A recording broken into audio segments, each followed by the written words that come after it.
Comment pourrons-nous évaluer leur niveau de développement technologique? En 1964, l'astronome russe Nikolai Kardashev a proposé une méthode de classification des civilisations basée sur la quantité d'énergie qu'elle peut utiliser pour son usage.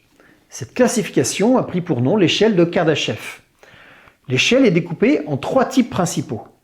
Commençons par le type 1, la civilisation planétaire. À ce stade, une civilisation peut utiliser toute l'énergie disponible sur sa planète. Pensez à des panneaux solaires couvrant chaque centimètre carré de la surface terrestre, des éoliennes géantes et des réacteurs à fusion nucléaire. C'est un peu comme si nous transformions la Terre en une gigantesque centrale électrique. Ensuite, nous avons le type 2, la civilisation stellaire. Ici, une civilisation peut exploiter toute l'énergie de son étoile.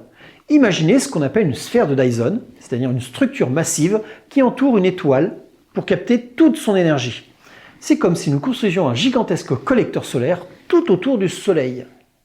Et enfin, le type 3, nous arrivons à la civilisation galactique.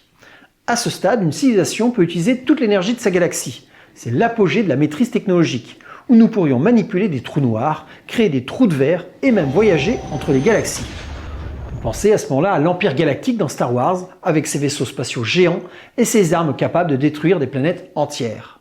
Au-delà des 3 types originaux de Kardashev, on peut imaginer un type 4 qui serait une civilisation capable d'utiliser toute l'énergie de l'univers. C'est un concept qui dépasse notre imagination, mais la science-fiction peut s'en emparer. Et nous, où en sommes-nous sur cette échelle? Ah, c'est une grande question.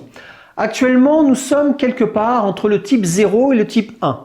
D'après les données du World Energy Outlook, un rapport annuel de l'Agence internationale de l'énergie, nous serions à un niveau situé entre 0,7 et 0,75. Nous pourrions nous rapprocher d'une civilisation de type 1 lorsque nous maîtriserons l'énergie de la fusion d'ici une 50aine d'années.